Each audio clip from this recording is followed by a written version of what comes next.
نحمدہ و نصلی علی رسولہ الکریم، اما بعد۔ کیا سورۃ الفتح رمضان کا چاند نظر آنے کے بعد، یعنی کہ مغرب سے لے کر عشاء کے درمیان تک پڑھنے سے پورے سال رزق کا مسئلہ حل ہو جاتا ہے، جیسے کہ اس صاحب نے بیان کیا ہے؟ اس کے متعلق کسی نے پوچھا ہے کہ اس کی حقیقت کیا ہے؟ اسامہ انصاری حیدرآباد سے۔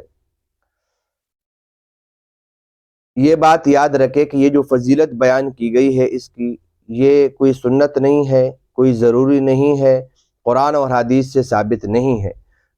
البتہ یہ بزرگوں کے مجربات میں سے ہیں، اور تجربے کی بنیاد پر جو اللہ والے ہوتے ہیں بعض چیزیں ان کے متعلق وہ یہ بیان کرتے ہیں، تو لہذا کوئی اس پر عمل کرے تو اللہ تبارک و تعالیٰ کی ذات سے امید ہے کہ اللہ تبارک و تعالیٰ یہ فضیلت اور برکت اس پڑھنے والے کو عطا فرما دیں گے۔